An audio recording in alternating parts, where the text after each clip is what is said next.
Hello, everyone. This is Clinton here with the IDP guys. Just going over the Week 13 waiver wires for the offense this week. We handled this article. Dynasty Stanta is out for the week. Wrote a quick article about guys we can pick up this week on the offensive side of the football on idpguys.org. You can go ahead and go on there. That article is live. Go ahead and check that out and give that a read for us. That'd be great. Go ahead and like, subscribe to our videos, comment as much as you want. But anyway, let's jump right into it.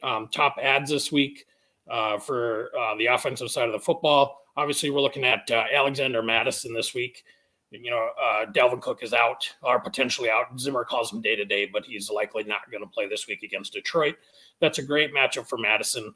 If you can find him, on your waiver wire, if he is still there, if the Cook owner doesn't have him stashed away, go ahead and jump on him right away.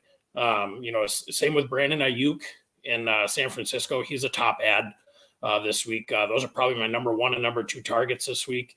If they are on your waiver wires, just below that, I didn't put them in the article because I just kind of think that everybody might already have them somewhere. But Van Jefferson and potentially Odell Beckham Jr., those are guys that I would look to snatch right away if they're sitting on your waiver wires. One of the things I like to say that, if you still have your fab left, you got 99 problems, but fab ain't one. If that's you, get some money down on these guys. If you're the person that, saves your fab for the end of the year and you can put it on these guys, go ahead and do that. A couple other guys I like this week, that you could go ahead and be confident in, and adding. Russell Gage has been really good lately. It seems like he's bounced back from whatever was going on. Him and Matt Ryan have been connecting. And then also Logan Thomas, he played last night, had a touchdown taken away from him. He's a good ad. Watch Darren Waller's status. I really like Foster Moreau this week. If Darren Waller's out, and then another, obviously Chuba Hubbard and Amir Abdullah are there. You can coin flip whichever one you want. I think they're going to get equal usage. Abdullah has had more usage lately, and it'll be valuable out of that backfield receiving wise. You can argue that Cam might not throw somebody the football, but either way, I think you're still going to get some carries. If you're desperate and you need those guys, I'm not putting them real high as far as, top starts or anything like that. But they're definitely, if they're available, they're worth adding. And some bold moves. I did list Kene and Nwangwu for the Vikings on there. If something were to happen to Madison, he's just a speedster. He's only played, I think, 5 games this year for the Vikings. He's had 2 kick returns for touchdowns. If you have a league that rewards those kick returns for touchdowns, he might be worth an ad, and he might get some carries even behind Madison just to make sure that they keep their running backs healthy. And then the tight end I'm looking at, kind of a reach, but I'm expecting him to kind of have a Pat Freiermuth rise here the next couple weeks. That would be Brevin Jordan in Houston. He's had a couple touchdowns. He's looked good. They had a 60% usage. That jumped up from 30% the first 3 or 4 games that he's played this year. He jumped up to 60% this week, and I like him a lot.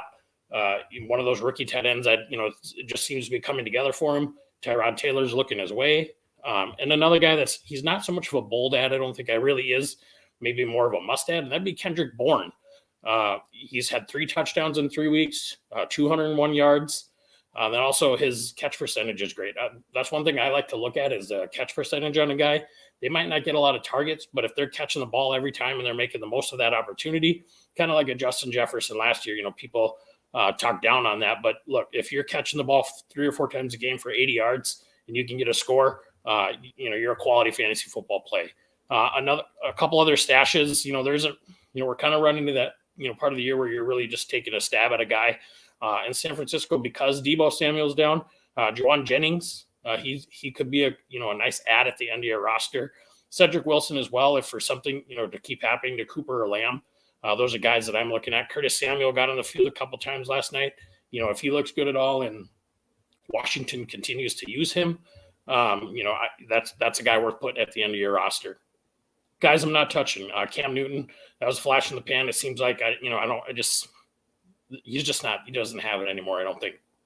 Tony Jones, Saints running backs are probably coming back. Kamara, Ingram, even if they aren't, I don't see it for Tony Jones. But yeah, that's the waiver wire article for this week. The waiver wire talk. it's been flashing here on the bottom. We have a special at the idpguys.org for the rest of the year. If you do, jump on some IDP leagues and you're looking to win that championship for the rest of the year, you can get full access to our website at $9.99. Go ahead and sign up for that. That's a great deal for the remainder of the season. It could help you win that league. We have great articles, great writers on our site. We have some videos that get put out on our YouTube page. Once again, go ahead and read that article at idpguys.org. Waiver wire pickups, start sit articles, all those things. Thank you and have a great day.